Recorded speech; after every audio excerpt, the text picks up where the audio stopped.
So again, welcome to all of you. Thank you for being here. This is our 5th class in our Sustainable Yard Care series.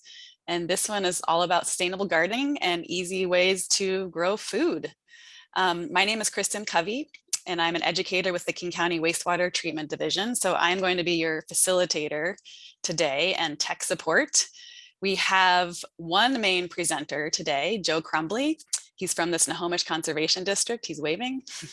And he is the Urban Agriculture Program Coordinator there. And he will introduce himself a little bit more in a bit. And we also have my coworker, Charity Valines, with us, and she will be responsible for responding to questions in the chat box. Thank you, Charity. And I'll let her say hello and introduce herself.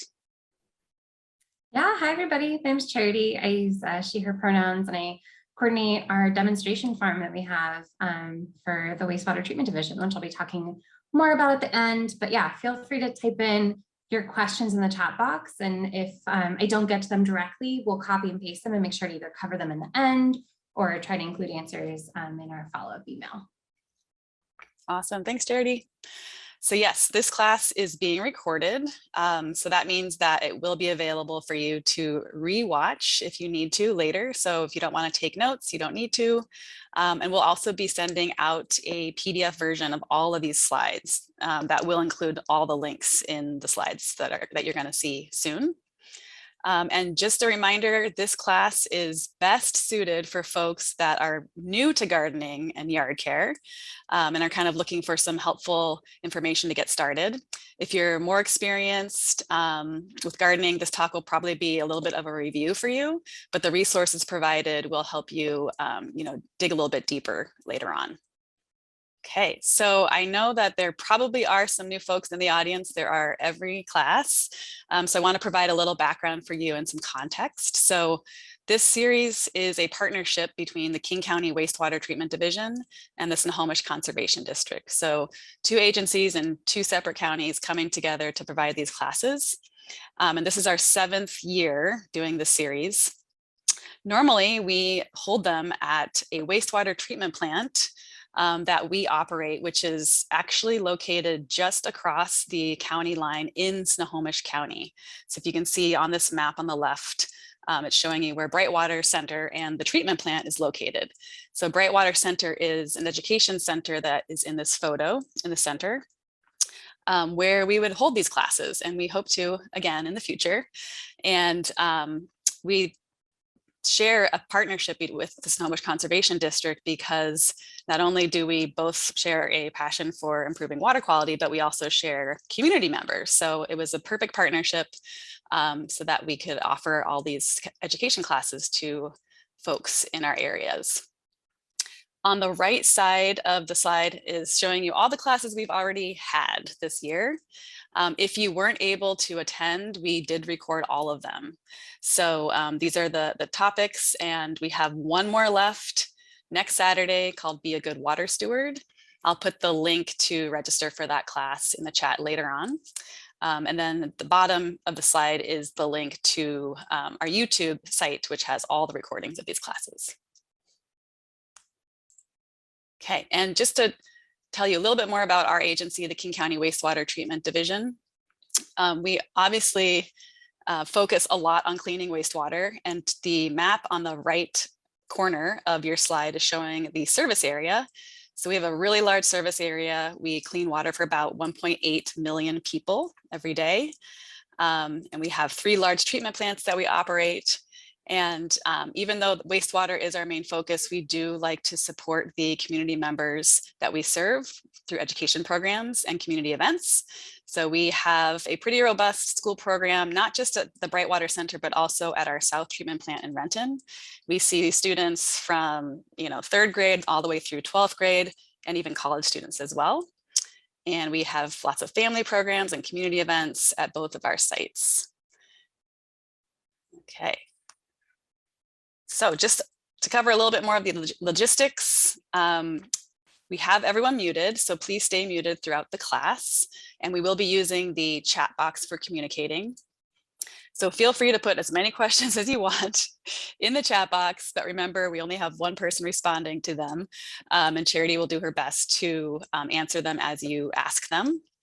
But we will leave about 15 minutes at the end of Joe's presentation for questions. So if we weren't able to get to them, as Charity mentioned earlier, then we will address those that were in the chat box, and then we'll also open it up for more Q&A in that 15 minutes as well.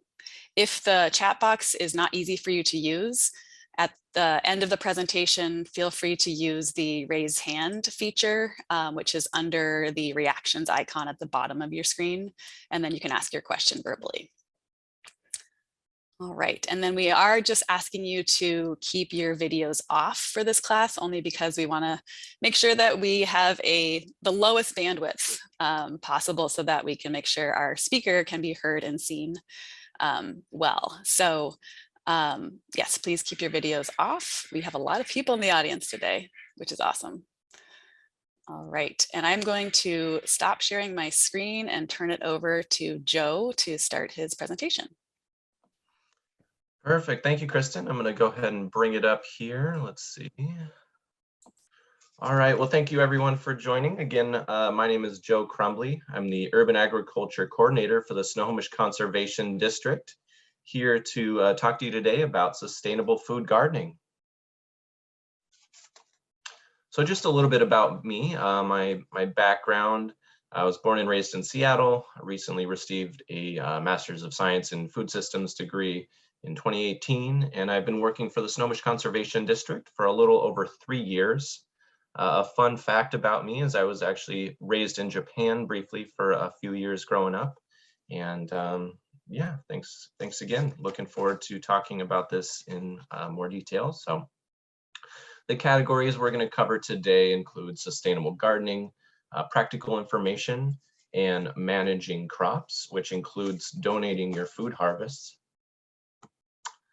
So the reason that my job exists is actually due to the Dust Bowl, believe it or not. In the 1930s, the United States was experiencing not just a Great Depression, but also devastating dust storms across farm country. We were in a state of crisis, just like we are today. So the role of the conservation districts throughout time has changed a little bit as needs have changed. We're still focused on soil conservation, just like we were in the Dust Bowl, but we do a lot more now. We do, work with livestock, work with other forms of natural resource conservation, including water conservation. And so we help people protect our waterways and continue to ensure food security. In 2019 alone, we were able to donate over 70,000 pounds of gleaned fruit and produce for food banks. We have pivoted a little bit since then, where we aren't able to do large-scale gleaning events on farms, leading volunteer efforts like we did in 2019 due to COVID. And so we've kind of still worked to address food security in Snohomish County, but done a lot more focus on community garden installations, which is something that I'll get into in more detail in just a moment. We still continue these efforts in order to address food security in Snohomish County. Occasionally we work in King County as well for various grants that we sometimes receive. So you can definitely learn more as we proceed on how you can help in these efforts. So converting your lawn to lettuce, which is one of my main program, Lawns to Lettuce, gives a return on investment and a return on environment. Lawns are really thirsty and hungry, and they eat up resources as well as money and time without giving much back. So somewhere between 30 to 50% of daily water use in a household may go to lawns, which again, don't really give much back to your family. Landowners converting their lawn to lettuce improves local food security and natural resource conservation. People save money and enjoy healthier yards. You'll know you're doing your part for climate change when implementing some of these practices we're going to go into in more detail, including soil preservation, water conservation, local food security, lowering your carbon footprint, as well as healthier people and wildlife. So kind of elaborating further on that idea of the Dust Bowl, Due to drought and poor management of topsoil during that Dust Bowl time period, conservation districts were created to help farmers address soil conservation and food scarcity. The federal government realized that it would be helpful to have more boots on the ground to go and visit the farmers and give them insight into how to deal with some of these issues. And that's kind of where we came from, and a lot of what we still do today. You know, a lot of my coworkers, for example, are farm planners, and we do a lot of, you know, site visits, going out to farms. And, you know, one thing I wanted to highlight, a conservation district is a non-regulatory entity. So we're never going to be fining people. We're always just going out and promoting what we call BMPs, or best management practices. So healthy soil is really the core of sustainable gardens. We want to build soil, not lose it like we did in the Dust Bowl years. Currently, around a third of land globally is degraded on a severe level due to multiple harvests, heavy tilling, agricultural inputs, and other factors. So it takes around approximately 500 years, believe it or not, to create 1 inch of topsoil to regenerate. And around 24 billion tons of fertile soil is lost each year due to erosion. Some of the things we do to mitigate this include composting on site, cover crops, crop rotation, and growing food using raised garden beds in urban areas. So these are just some of the few ways that we go about reducing this, this issue and increasing soil health. Going into water conservation, as you can see, approximately 70% of fresh groundwater used by humans is used for agriculture, and growing on a smaller scale is a great way to conserve water using things like timers and drip irrigation, and improving water retention with compost. Out of the water we use as well, nearly half of that is actually lost due to runoff and evaporation. So using timers and drip irrigation, soaker hoses, as I mentioned, can really drastically reduce this from occurring. Another benefit that I'll probably get into in more detail in just a moment of using these kinds of watering methods is the closer you are to the ground, the less kind of like splashback you get on your plants, and the less likely you'll have something occurring like tomato blight or other fungal issues with your plants. Conventional lawns, they do use a fair amount more water per acre than commercial agriculture. It's estimated up to 50% more. So replacing your lawn with lettuce and other vegetables can help address this issue. Kind of a historical context for this is lawns were first documented in Europe during the Middle Ages. And this was done in a way to kind of show your wealth, that you didn't actually have to provide food for yourself. It was a way to kind of you know, brag to your neighbors that, hey, I don't have to rely on producing food in my yard. Yeah, so most people used land to grow food during that time, as I mentioned, and having a lawn showed off that you're well off enough to grow grass instead.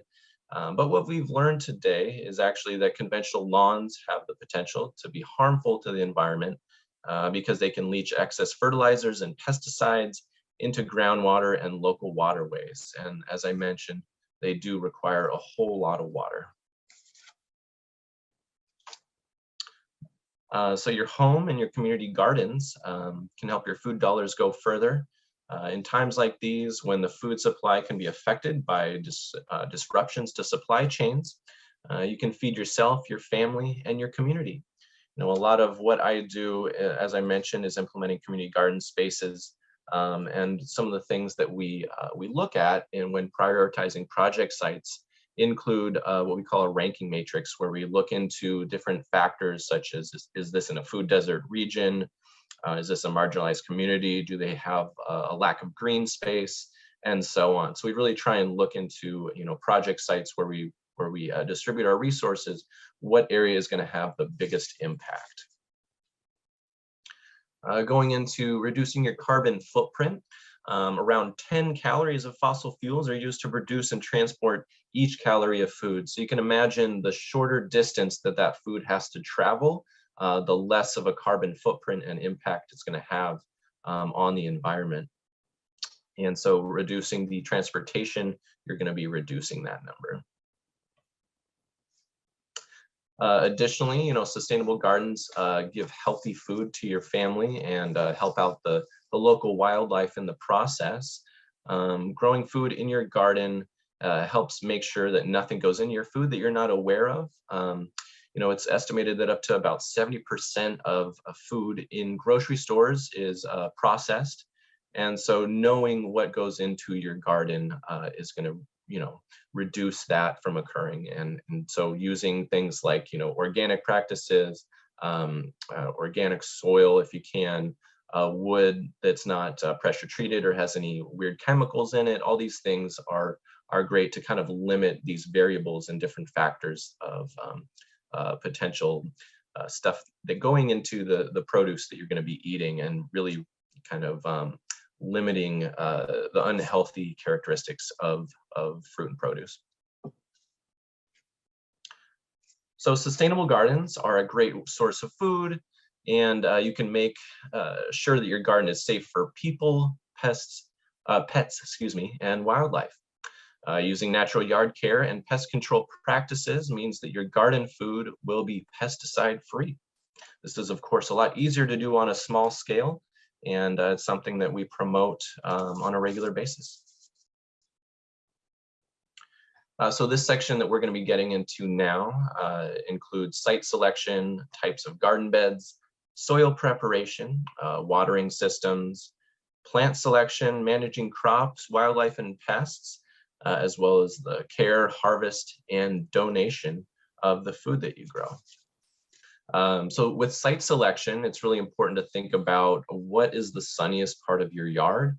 You're really going to be limited to a lot less variety of produce options, especially if you have less than 8 hours of direct sunlight in the peak of the growing season.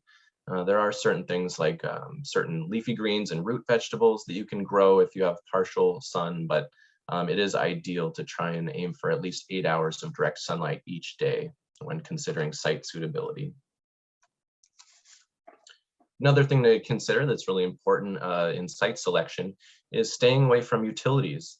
So there's all kinds of things like, gas, electric, sewer, and so on that can be buried underground, sometimes a lot less deep than you might expect. And so calling 811, at least that's the number in this region anyway of Western Washington, it's a number that you'd want to call where they will come out and mark your yard with spray paint that will eventually wash away in the rain. But they'll let you know what kinds of things are going on underground to make sure that you don't disrupt those if you end up digging for your garden space. So you can see in the yard here, there's a drain. There's, of course, a potential for many other things underground that you want to be aware of. And so, even if you're not digging, if you're going to be placing, for example, a raised garden bed in your yard, you want to avoid placing it on top of something like a drain shown here.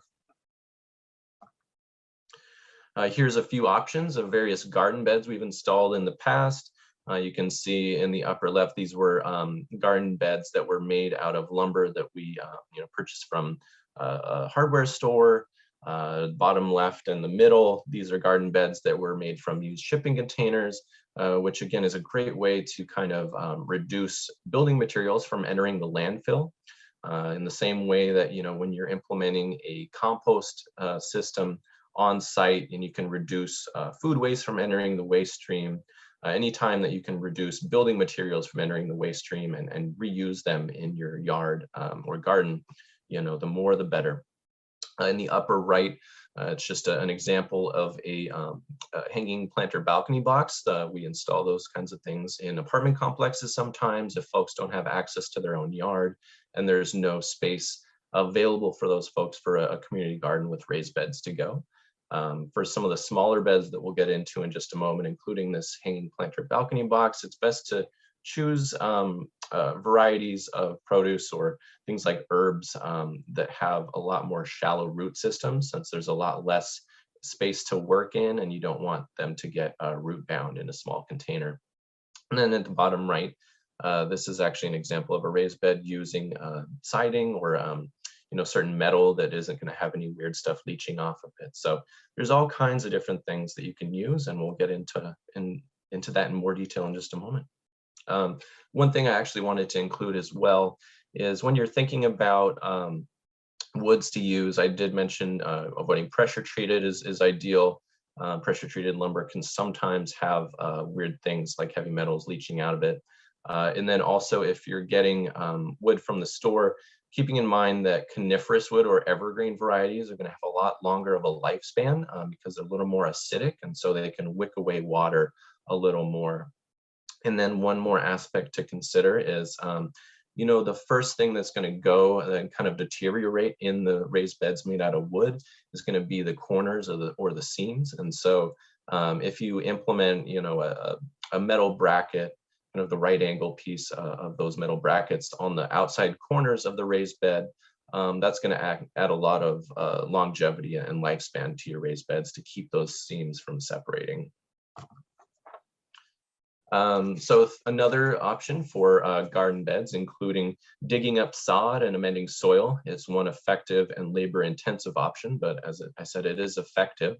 You'll just, you know, it'll require some sweat and some labor, but that's not necessarily a bad thing.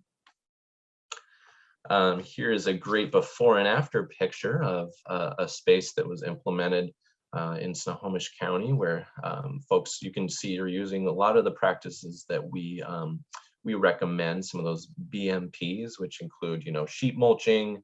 Looks like they have a pollinator garden spread throughout, maybe some fruit trees and vegetables here and there, even a chicken coop.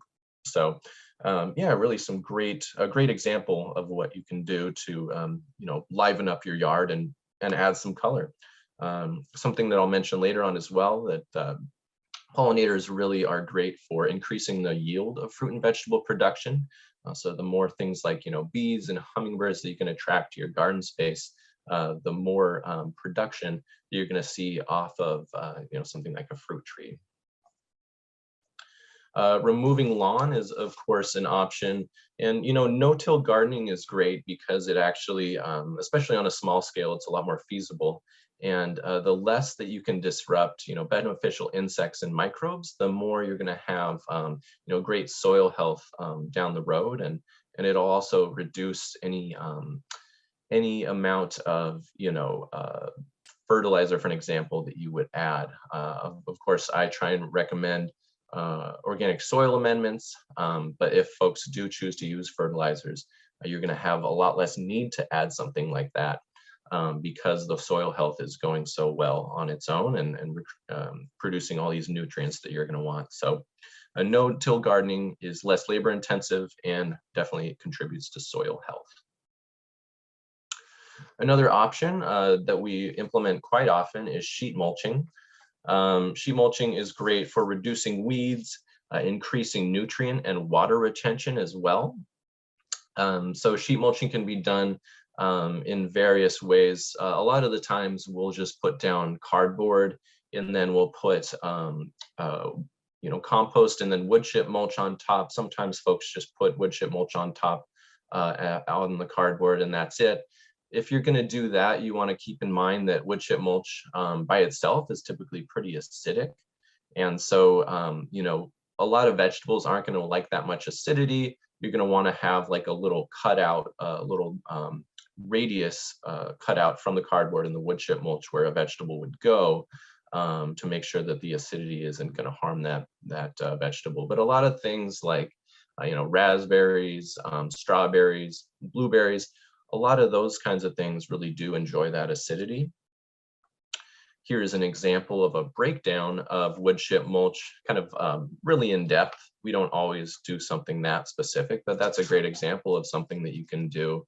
But like I said, typically when we implement sheet mulching, we'll often just do cardboard and then compost and then wood chip mulch. Or if you're doing acid loving plants, then you can focus more on just the cardboard and the wood chip mulch.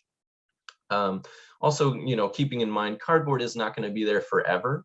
It actually, you know, adds nutrients to the soil as it breaks down, but then, or specifically nitrogen, but, you know, the amount of time that it takes to break down is actually going to also benefit, you know, blocking weeds from underneath, you know, it blocking out the sunlight of sod and grass or things like, you know, morning glory and blackberry. some of the more pervasive weeds that we have in Western Washington. It does a great job in doing that.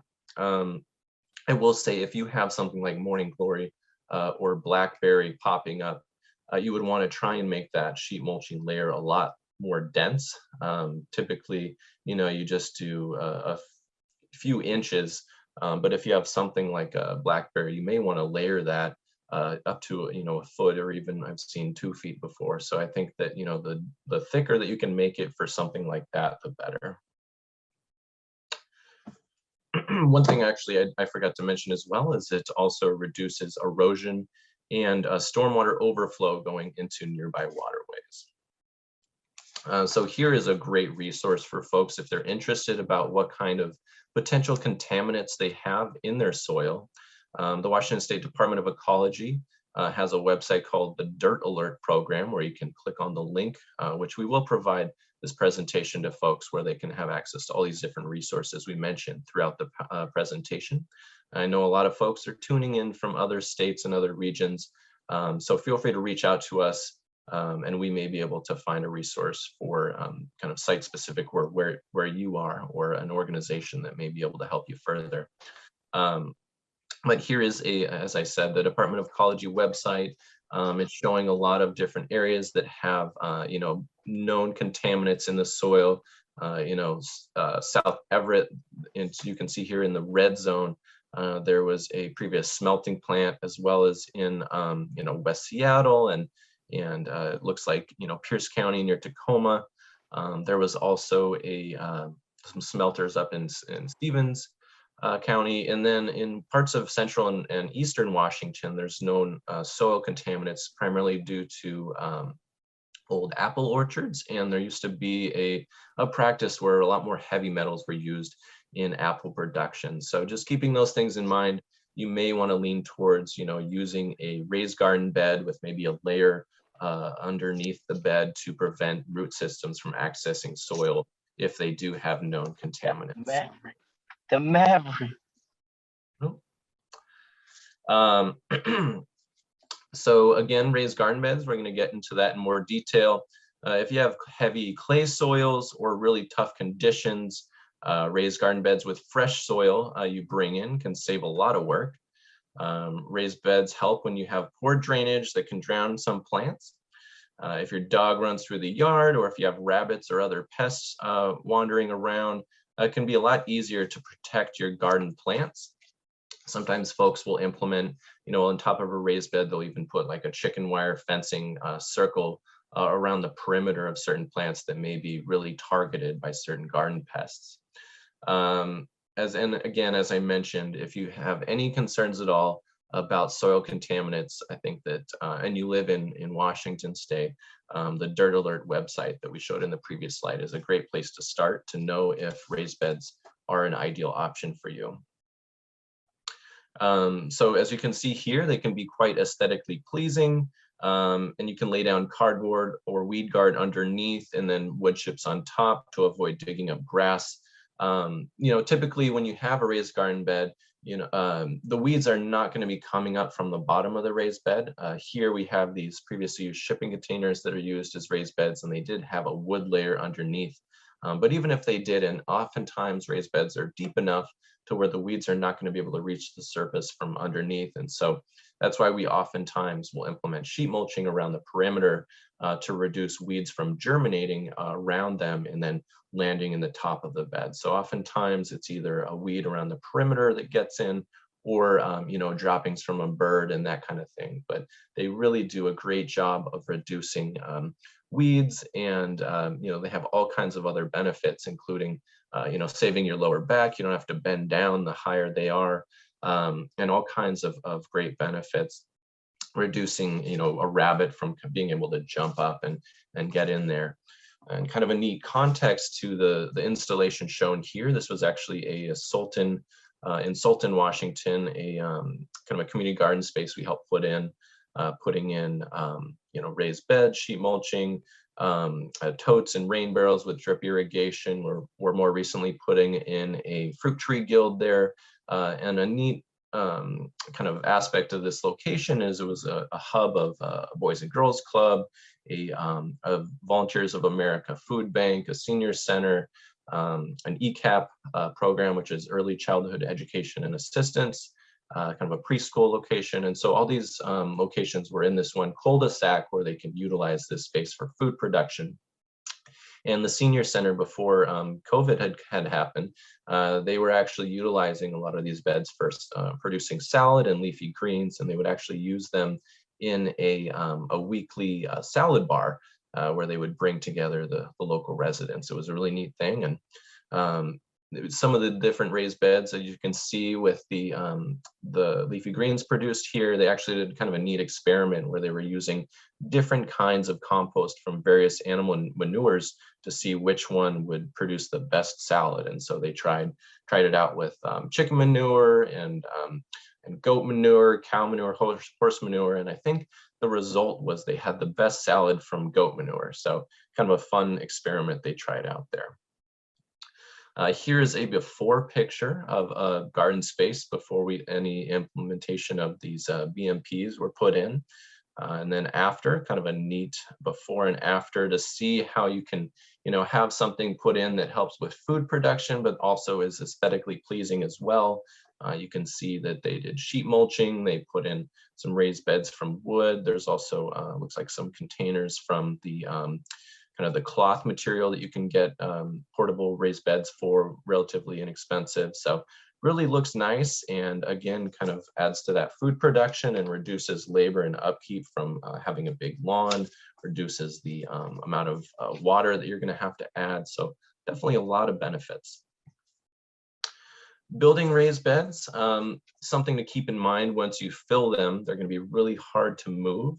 And so really finding, again, the place, the location that has at least 8 hours of sunlight in the peak of the growing season each day is ideal. You're going to have the most amount of varieties of vegetables to choose from when you have at least 8 hours of sunlight per day in that specific part of your yard.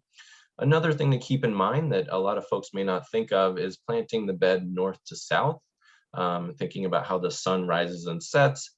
Planting your bed facing north to south will prevent shading from plant to plant, especially with some of the taller vegetable varieties. I don't need to get into like the specific steps of how to build a raised bed right now, but once you folks have access to this presentation, you can click on any of these resources and check out different growing or different building instructions for various raised bed options and just kind of recommendations of what to use and so on. So some great resources here for you. This is a great example of using old building materials. Looks like pallets, and they use them for vertical garden beds. When using options like these, it's ideal to use shallow root system vegetables since you have a little less space for the roots to go. So it looks like maybe on the right, they're growing some things like various herbs. On the left, different leafy greens and salad mixes here. So a great way to reduce building materials from going into the waste stream. You just want to keep in mind, any potential treatment on the wood and make sure that you're using wood that's safe to use. So. Using these methods here, kind of neat, again, preventing materials from entering the waste stream. As you can see, it looks like pallets where they attached, various containers on the pallets to grow shallow root system leafy greens out of.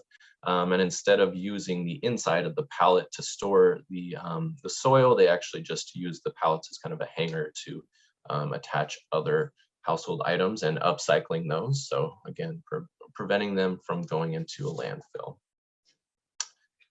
Using hay bales with drip irrigation, that's a really neat way to reuse those materials. And as they break down, it's fine to have these hay bales kind of decompose over time, like maybe add some nitrogen to the soil.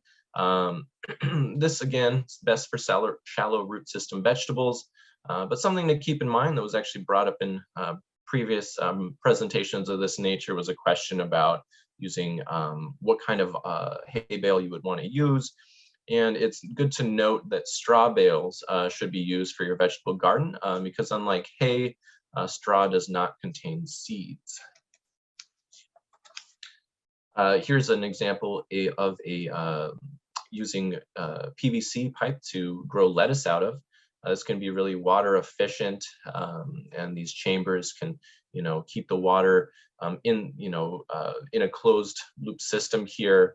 So I've even seen PVC towers that kind of connect the upper PVC to the lower ones in a way where the water trickles down into each one. So kind of keeps in a closed loop system. Really neat to see, and a great way to go about using this resource. As you can imagine, this might have a longer lifespan to it than a raised bed made out of wood, especially if you're going to be in maybe a smaller space. Vertical gardening is really a great option for you. So if you don't have a big yard, no problem.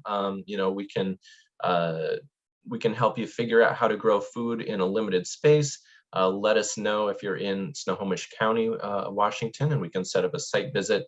I will provide a link to an organization, which is kind of a bunch of conservation districts which have come together, which is called Better Ground, and when we'll have a link in future slides coming up about that, where you can check out, if there's a conservation district near you in Washington.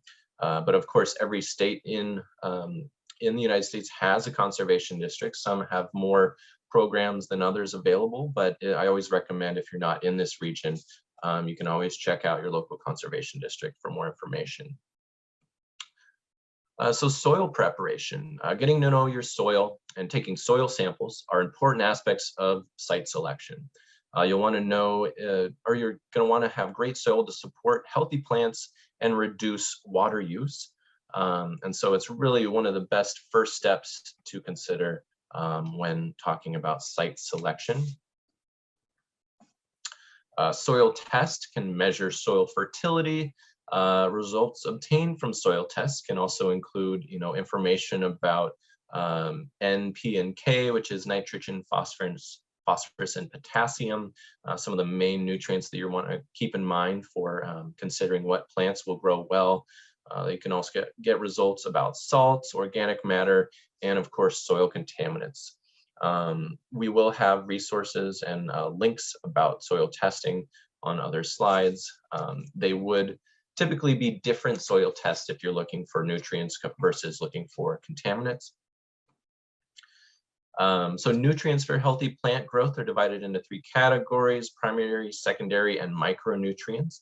I won't get into too much detail here, but if you look at, let's say, your plants and they're having yellowing leaves or curling at the tip, or different things that are causing some issues with your plant growth, oftentimes that would be something like a lack of some of these specific nutrients, or it can also be attributed to what issues with access to water and so on. So a lot of the times, if you do some research and you look into what kinds of aspects of deterioration the plant is experiencing, it can often be broken down into a lack of some of these specific nutrients.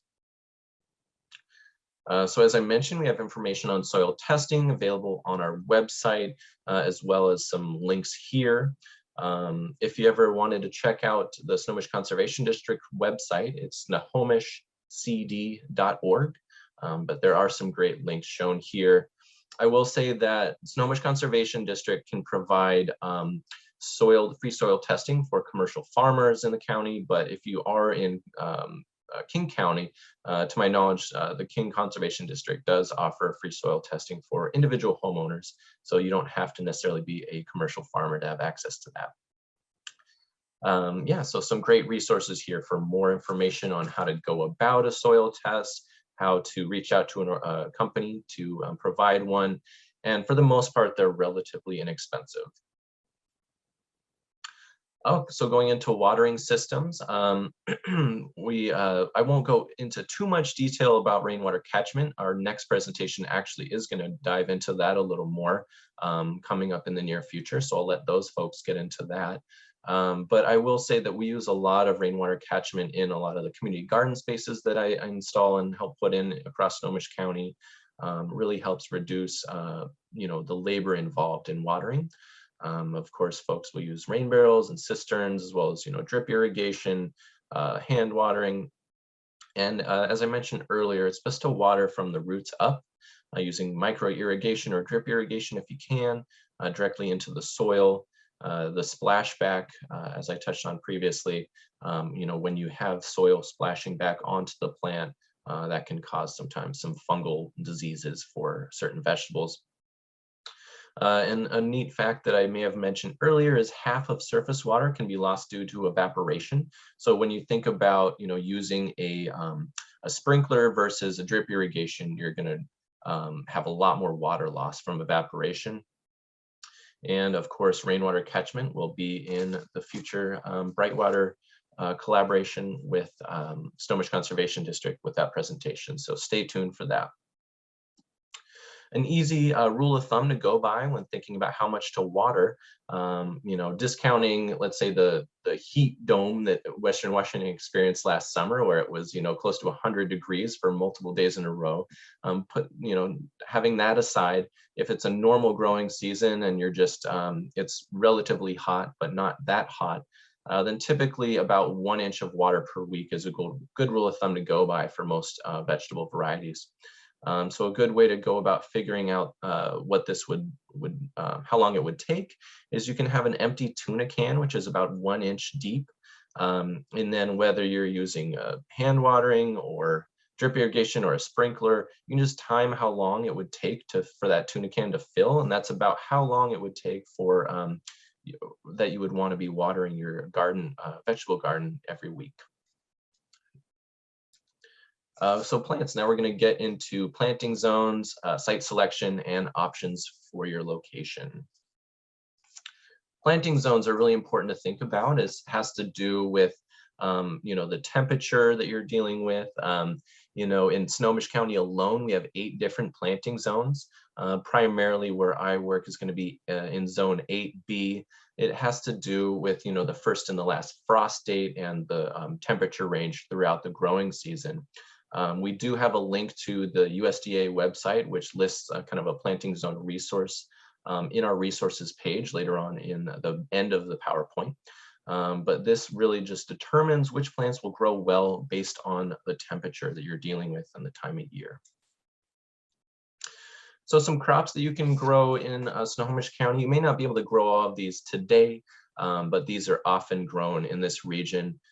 Something I'll mention later on in just a moment is that we do work with local farmers that grow a lot of vegetable varieties for us that we distribute to food banks and gardens, community gardens that grow for food banks. And these are a lot of the varieties that we typically distribute throughout Snohomish County. And as I mentioned before, too, something to keep in mind is that vegetable varieties require varying levels of nitrogen, phosphorus, and potassium, or NP and K, as well as sunlight and moisture. This is a neat little trick to do to reduce food waste and also, grow things that you've already purchased in your garden, is propagating things like green onions, a lot of the allium family, onions, garlic, chives, and so on. I've seen this done with celery as well. But propagating the base of a green onion root, for an example, in water for a couple days, changing the water out daily as a good way to reuse the plant base. It's important to just try this with produce that you bought at the store that still has like a root system visible at the bottom and that it wasn't chopped off. And so after the roots grow a little bit and a little longer, you visibly see that they're extending, then you can transplant them in a pot with soil on your windowsill or directly outside. I will say typically in this region of Western Washington, folks will often wait until around Mother's Day to transplant plants outside. But of course, that will depend on the planting zone that you live in. Similarly, if you want to reuse old potatoes, separating an old potato into sections based on the green eyes that develop, you can actually replant them. And so each green eye of the potato can be replanted and create a new potato. Think of it as kind of a seed of sorts that you can create more potatoes over time. Again, it reduces food waste and creates new potatoes in the process. I've seen a lot of folks, grow potatoes in small spaces using barrels and things like that. if you're going to grow potatoes in, you know, directly in your soil, something to keep in mind is they do like to continually be mounded. And so every time you see the green leaves start to pop up from the soil, you're going to want to mound it more and more. So it's kind of a continuous process. Seedling germination. This is a fun activity for a lot of, you know, let's say early learning students and like, you know, grade schools or even younger sometimes. Teachers will grow seeds on the windowsill in egg cartons. Oftentimes, if they do this, they'll go with something like peas or beans, which are a little more hardy and larger seeds, so younger students can really grasp them and see what they're working with. But it is a really neat activity to do for all ages. And of course, you know, this can be something that you can then transplant into the garden later on. If you do avoid this and just actually put beans into the garden directly, oftentimes beans don't need to be put into the garden as a vegetable start. You can actually put the seeds directly into the soil. So now that you've had your garden set up and planted, you'll have to manage it. So keeping the weeds down, watering, and controlling pests are good things to keep in mind that we'll just go into briefly in just a moment. But of course, the best part, in my opinion anyway, is to harvest when you can glean food for yourself, your others, and the community. This is a picture of a gleaning event we did on a few years ago on EB Island, not too far from the Snohomish Conservation District's office in Lake Stevens, Washington, where we had different food banks come up and load their trucks with these giant containers from sweet corn. So we had, you know, we worked with different partnering organizations in Snohomish County, had large groups of volunteers come out. I think, you know, between the different organizations that we partnered with for this, there were probably hundreds of folks coming out and harvesting for food banks in the region. And oftentimes, you know, when we were doing these gleaning events, we would allow a lot of the folks that would come out to bring a little basket of produce home with them after the fact. So that was always a great motivator. But managing your yard, it really does not have to mean chemical warfare. So thinking about healthier gardens, healthier wildlife, healthier people. Companion planting is an option to kind of replenish nutrients in the soil, allowing one plant oftentimes to give back the nutrients that another plant takes away. So that's one element of what companion planting can be. Of course, here it's showing the Three Sisters option on the right, which corn, beans, and squash. So companion planting can also mean, you know, one vegetable variety is used as like a lattice for the squash to climb up the corn. Sometimes companion planting can be natural pest control with things like, you know, I think I've heard marigolds have been used for deterring certain pests. There's other, definitely a lot out there as far as maybe rosemary, I've heard can deter deer. And so there's a lot of different options that you can grow that will produce food that will also get rid of certain wildlife in the process. So yeah, companion planting is a great way to reduce the need for fertilizers and using different aspects to control pests in a way that would reduce the need for synthetic fertilizers, including letting beneficial bugs control other bug populations. You see a little moth here on this zucchini. Sometimes it's best to just let nature take its course. You know, the moth laying eggs on the zucchini plant isn't going to kill the zucchini, and it's a vegetable variety that just produces like crazy. And so, you know, you'll still have plenty of zucchinis to use after that, and just maybe avoiding that section. Supporting pollinators, as I mentioned, is a great way to increase the yield of fruit and vegetable production. Here you can see maybe a mason bee house. There's all kinds of different things that you can implement in your yard to create habitat for pollinators and bees and different things. So really great to, you know, help out the bees and reduce, you know, agricultural inputs that may do them harm.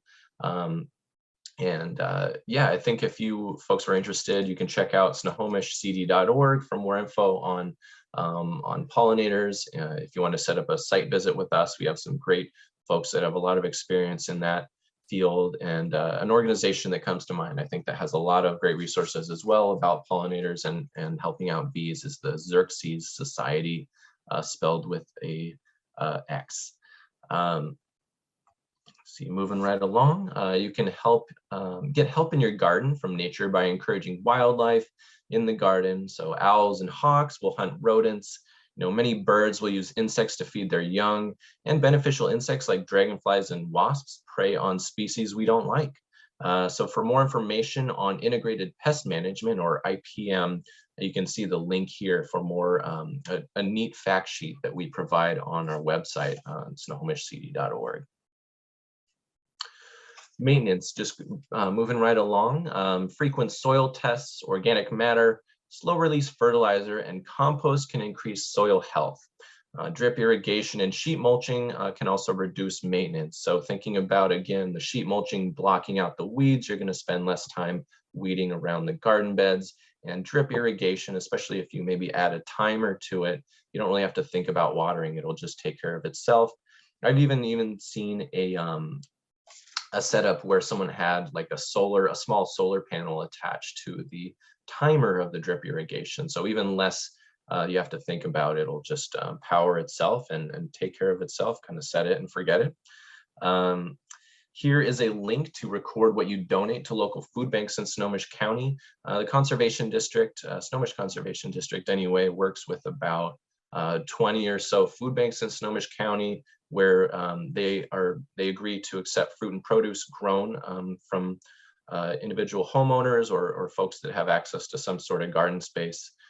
So it's a really great way to share maybe excess food that you're producing with the local community.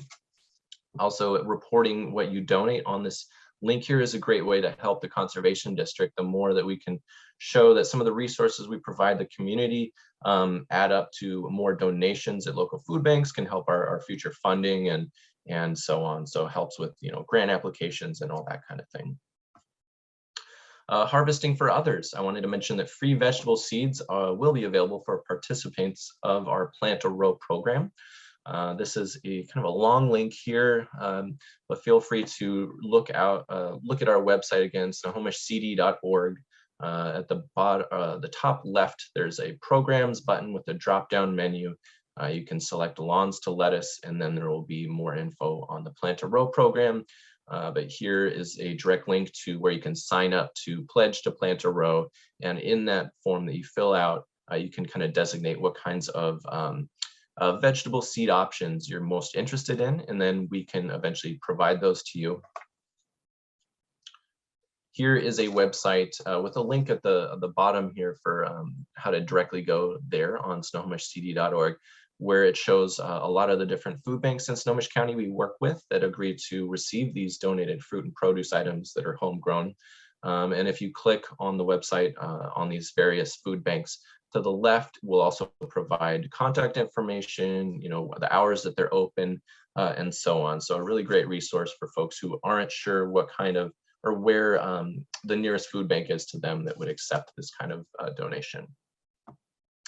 So along with vegetable seeds, we also distribute vegetable starts to food security organizations. As I mentioned, the vegetable seeds will primarily go to individual homeowners who want to donate some of what they grow to a food bank, whereas the vegetable starts we primarily donate to community garden spaces that we've installed or that exist out there in Snohomish County that agree to donate a lot or all of the food they grow to a local food bank.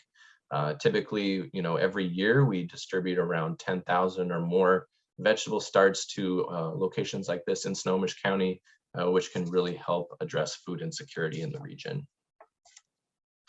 Our website also has a video on how to grow and donate fruit or produce. Here's a link here, but there's also more information at the Lawns Lettuce page on our website. But this video is really great for kind of giving you an idea on how to grow from start to finish and how to donate that fruit and produce grown. If you wanted to look at more information on monthly growing tips and fun facts pertaining to vegetable varieties and so on, feel free to reach out to us and we can get you on the list of our monthly Lawns to Lettuce e-newsletter with more monthly gardening tips. Here are some pictures again of raised garden beds distributed. We distribute these to food security organizations, often using lumber, which would otherwise be sent to a landfill, In the past, we've used shipping containers that were great to use to prevent things from building materials from going to the landfill.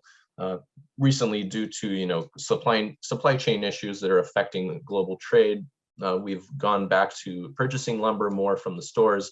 And again, if you're going to be doing that, purchasing lumber from a hardware store, it's good to keep in mind to purchase evergreen varieties, things like cedar and fir and so on. Of course, cedar is one of the more expensive ones, but there's a lot of evergreen options that you can choose that will last a lot longer than deciduous varieties.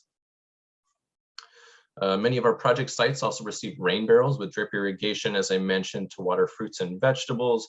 We implement these across Snohomish County quite a bit each year.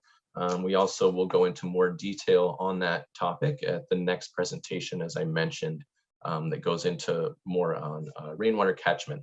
But more on Snohomish County Urban Stormwater Program found in the link shown here.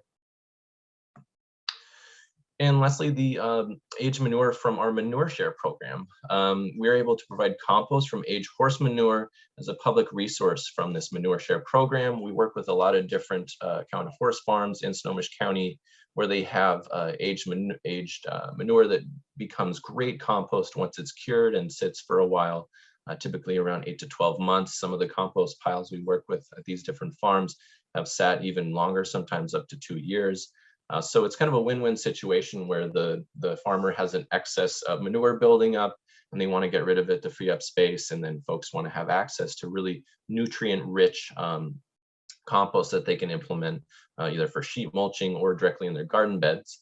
I will say that oftentimes compost can be fairly acidic, and so it's often good to add maybe lime to it, which kind of balances out that acidity and the pH ratio. It's also good sometimes to add different organic soil amendments to increase the aeration or the airflow that the soil can have, so it's less compact, allowing those root systems to access moisture and so on and not be too densely planted in there. And so certain things like maybe we'll add perlite sometimes, we'll add coconut coir. I would suggest maybe avoiding peat moss when you can. Typically peat moss that does help with aeration and gives you light fluffy soil, but peat bogs are very slow to regrow, and so therefore we try and find a more environmentally friendly option like coconut coir, which is shredded coconut husks. So let us know if you have any questions about what kind of organic soil amendments you might want to use based on your site-specific conditions. So want to grow food in limited space, please reach out to us for a free site visit or just general information on growing food near you. And we really appreciate your time. So thank you so much. I wanted to say also before we move on that the, as I mentioned, the betterground.org is a great website for finding what kind of conservation district or what conservation district might be located closer to your location. They are conservation districts in, to my knowledge, every state, but this betterground.org will give you a better idea on maybe if you're in Washington or Western Washington, which one would be most accessible for you. So thank you so much. Please follow up with us about any questions you might have. If you're interested in a free site visit or more information about resources we can offer, feel free to reach out to us.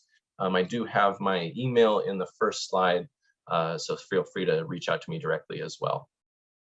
I want to say very briefly too, here's some resources at the very end for planning your garden layout.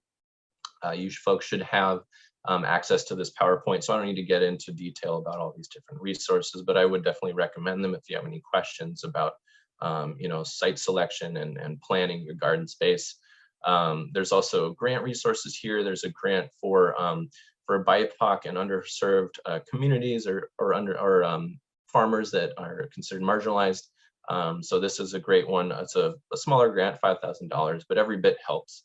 So to my knowledge, this grant is still active or taking applications. Wouldn't hurt to click on the link for more information from the American Farmland Trust's Brighter Future Fund.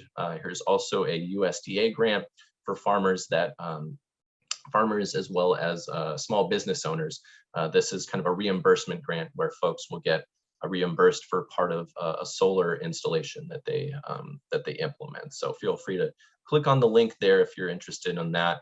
And thank you so much for your time. Awesome. Thank you so much, Joe.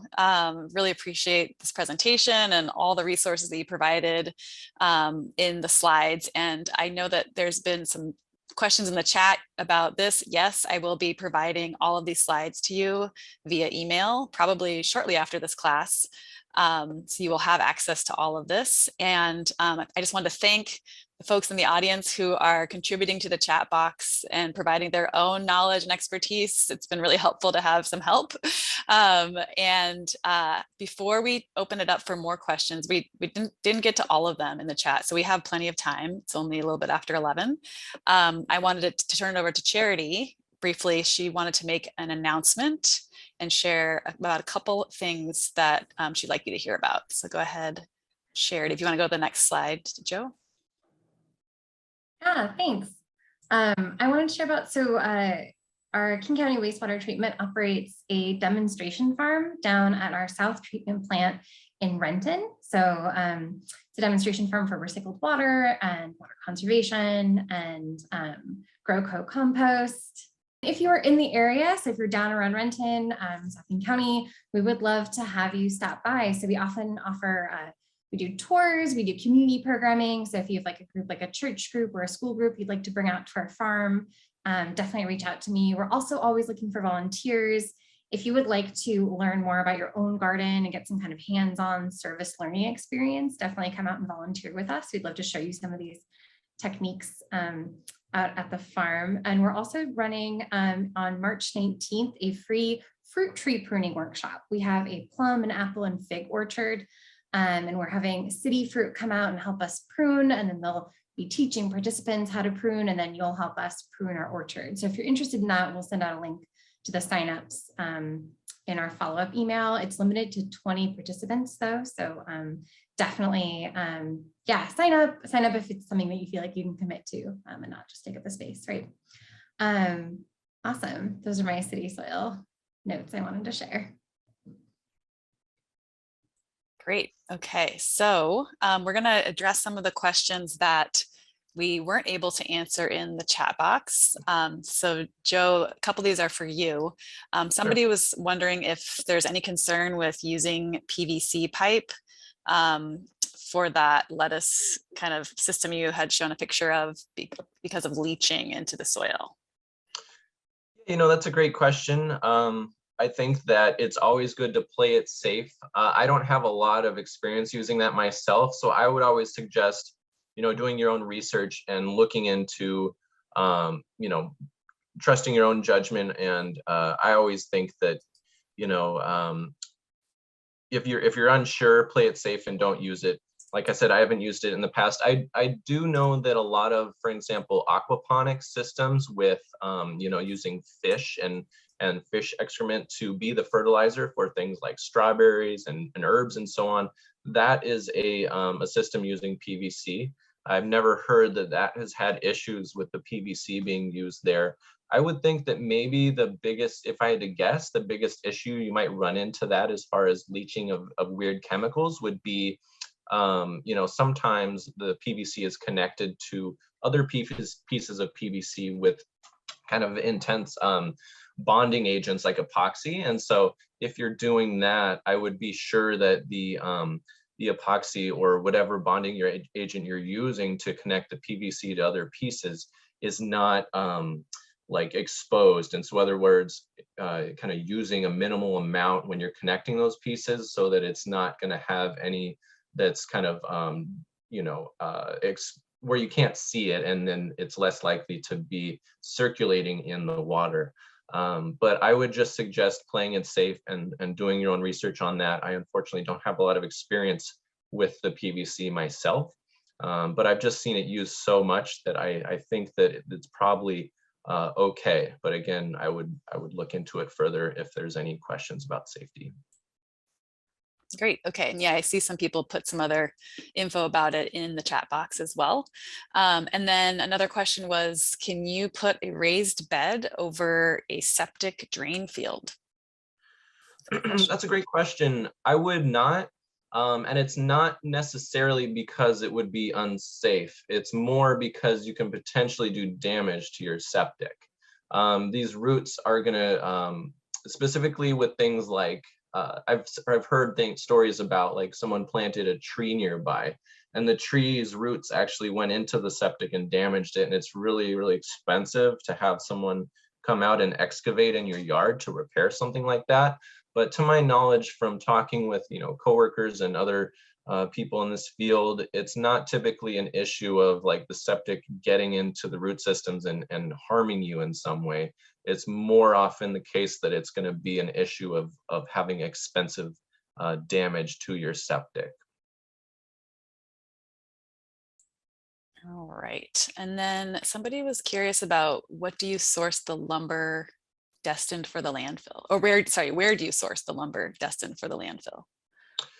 Yeah, that's a great question. In the past, we had connections to different shipping companies that basically they just had a accumulation of shipping containers that they otherwise would just have to get rid of and send off to a landfill. And we just, we're in the right place at the right time and talked with other folks in, regenerative agriculture or, looking to grow food in community garden spaces. And they had connected us with these companies. But as I mentioned, unfortunately, because of the global shipping issues and supply chain issues, we no longer have access to those kinds of things.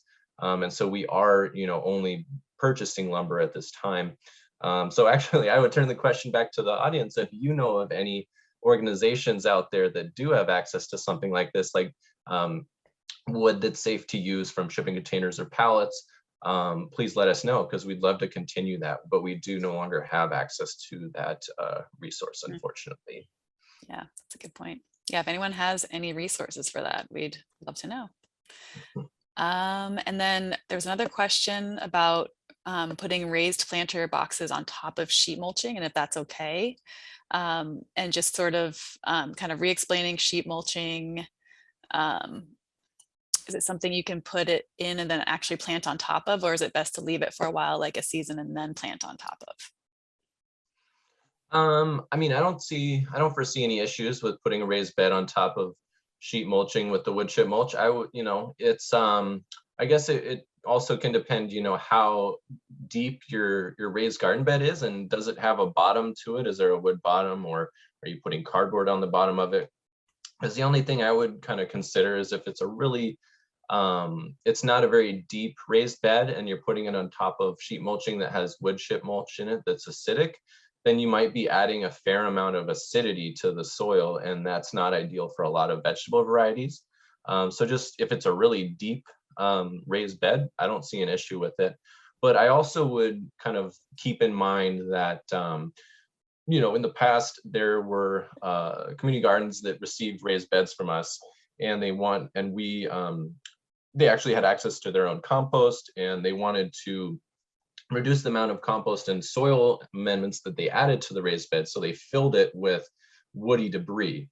And, that I understand their thought process on that, but it turned out that the woody debris breaking down in the bottom half of the raised bed actually increased and expedited the process of the raised bed as a whole, breaking down all the fungal growth and the, organisms created from the woody debris breaking down the bottom half of the raised bed.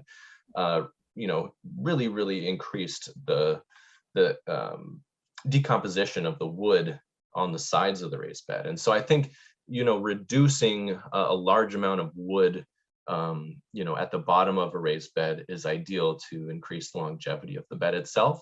So if there is no wood bottom preventing the the compost and the soil from mixing with the wood chip mulch that the bed is sitting on top of, great. But if that wood chip mulch is mixing in with the soil, you may have less of a lifespan of the raised bed. Great, thanks, Joe. And then there was a question about watering in a climate that has pretty high temps in the summer, like reaches close to 100 degrees, like how much water? And actually that is probably applicable to a lot of us these days. So just kind of talking a little bit more about how much water and, maybe efficient watering techniques for the summertime? Yeah, that's a great question. So, the watering not at the peak heat of the day is ideal. As you can imagine, you would lose a lot more to evaporation if you're going to be watering at the hottest part of the day. So we always suggest, watering at the early morning or late evening. So avoiding the really peak heat portion of the day. Also avoiding watering, especially if you're in one of those environments, avoiding watering with some sort of like sprinkler system or system where the water is going to be have the potential of getting on the leaves of the plants. If the water gets on the leaves of the plants and the sun is really hot beating down, it actually can really burn those leaves when the water evaporates off them. So that's good to keep in mind. I would definitely suggest some sort of drip irrigation. If you are using, let's say, drip irrigation from a rain barrel or a rainwater catchment system like a tote or a cistern into the beds, you want to make sure that it's elevated a little bit. And I think that the next presentation going into rainwater catchment may talk about that more. But yeah, keeping in mind, if you have a drip irrigation from a rain barrel going into the bed, you want to make sure that the rain barrel is elevated at least like 1.5 or 2 feet above the level of where the bed is, allowing the gravity to feed that water in there. Using soaker hoses is a preferred method for drip irrigation for really low pressure systems, like using a rainwater catchment.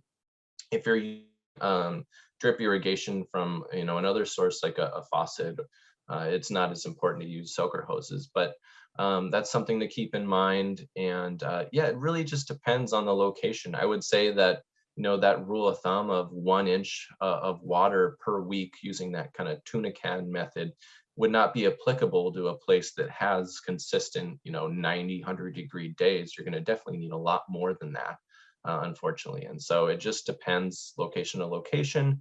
And so I would reach out maybe to your local conservation district or another similar organization that may have more site specific information for you. In Western Washington, that time last summer where we had that heat dome that was multiple close to 100 degree days back to back, that was kind of abnormal for us. However, of course, with climate change and everything, that's going to be more and more common. And so just trying to envision how we can predict the future and be prepared for that as much as possible is good. And yeah, reaching out to a local organization might be a good bet, since that's not a typical weather occurrence for us, at least not yet out here.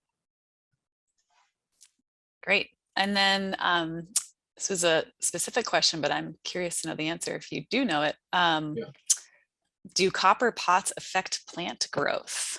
And do they need a plastic inner pot? If so. Copper pots. Mm-hmm.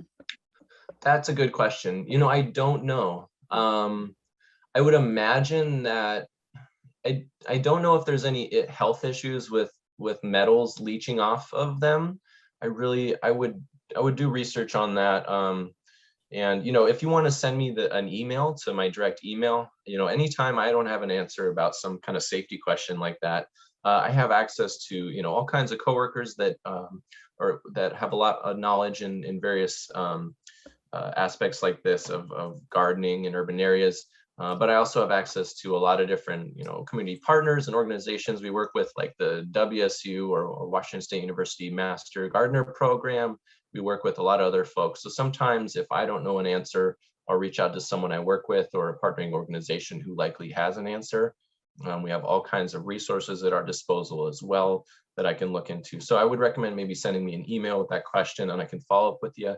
But I would also assume, even if there's not a safety issue with it, the pot itself might, when it's exposed to so much water over time, it might kind of deteriorate and kind of rust and whatnot too. So that might be an issue, is it might change over time due to the exposure to water. But that might not be a bad thing either. I just don't know, but that's a great question. Another thought about the copper pots too. Metals can be like easier to heat up, right? They don't have the same kind of thermal insulation as like a clay pot. So you could lose water faster with them. They can be more susceptible to air temperature changes.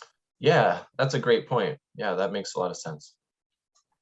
Thanks, Charity.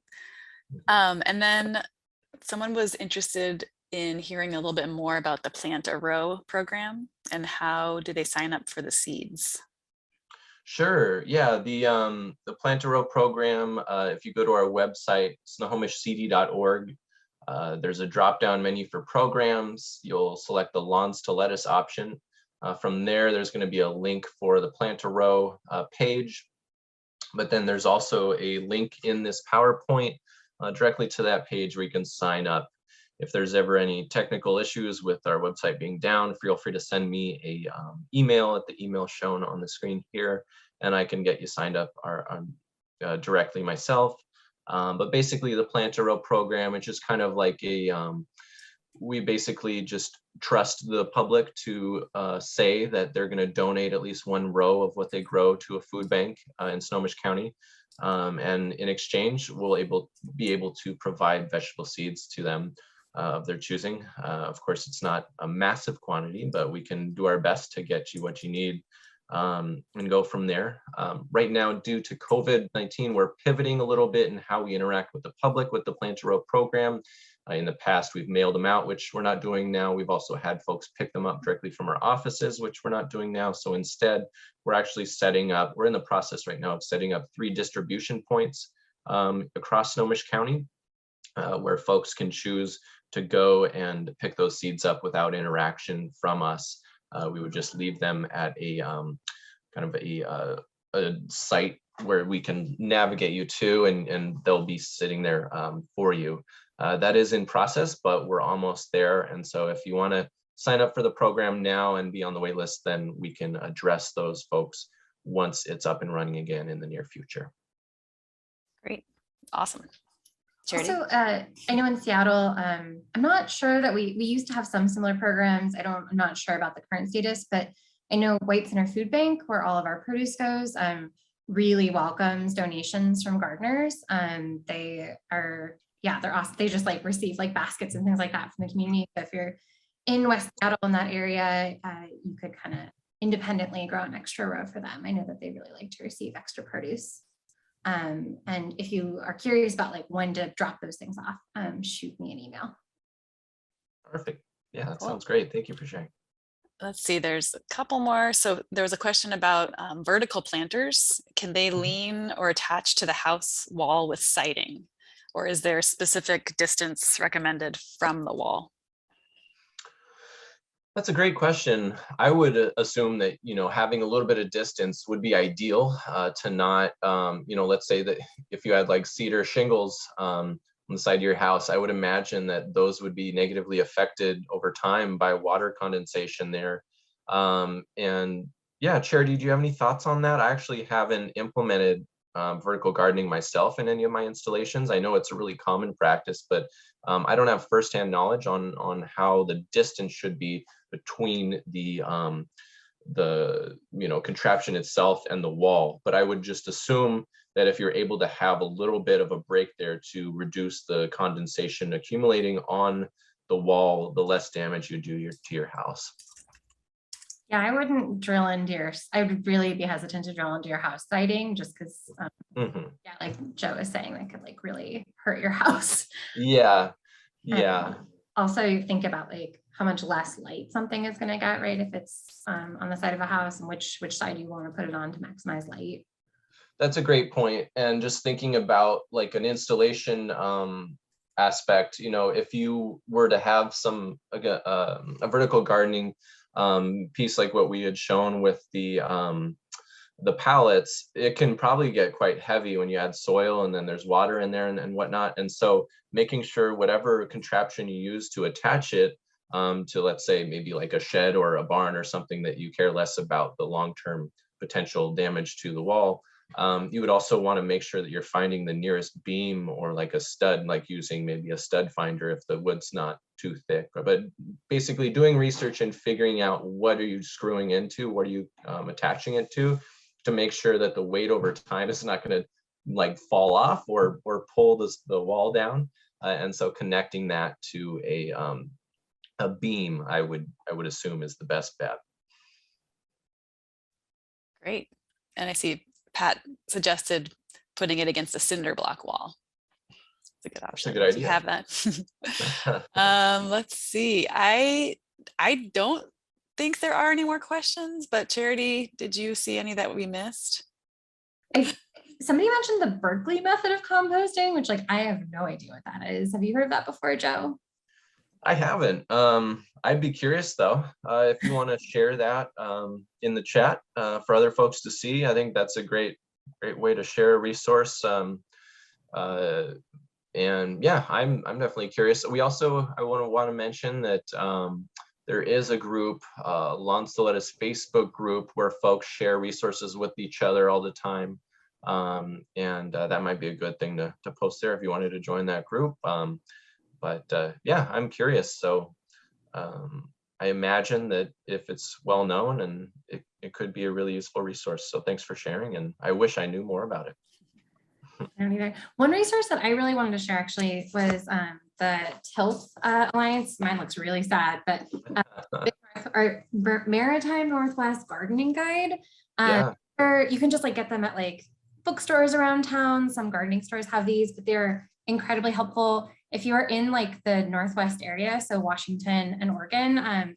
So helpful. It's has specific recommendations to our area in it, like different things, and it also goes by month. So it's like, this is what you should be doing in your garden in February and in March. Yeah. And is how I've learned so much about gardening. I recommend it. Yeah, no, I'm glad you brought that up. That's a great resource, and that can probably go accompany well with the the planting zone website from the USDA. That website will tell you what will grow well at certain times of the year and certain times of the month based on the planting zone you're in. And combining that resource with what you had just shared, where they break down what kinds of fruit and vegetable varieties would succeed more at certain times of the year, I think you'd be in a good place to have a good garden going. Yeah, that's great. Oh, Charity, you just answered it. Yeah, Maritime Northwest Gardening Guide was the book that Charity was just talking about. So helpful. It's got this like, mine's really ratty now because I like garden with it next to me sometimes, but like by month, what you should be planting. So like late February, late March, yeah, like by month, like what thing is okay to plant for this area. Really, really helpful. Oh yeah. Well, on that note, I will just segue to let you know that we have one more class in the series, all about being a good water steward. So kind of learning how to manage water on your site, how to do water catchment, install a rain garden, and just have a positive impact on the waterways based on what you do in your outdoor space. So that should be a really good class. And I, again, will be sending an email after this class with the slides and all the resources. I will also include the chat, because the chat today especially was really useful with everybody contributing their own knowledge. So that will be in the email. It will be garbly and hard to read, but it'll be there for you. So you can use that. And the recording of this class will be sent to you in another email. It takes a little bit to get it posted, so it probably won't be ready until probably next Friday. So I'll send you all an email once it's posted with the link. And thank you again to Joe and to Charity for all of your knowledge, and to those in the chat who helped as well. And have a great weekend, everyone. Thanks for being here.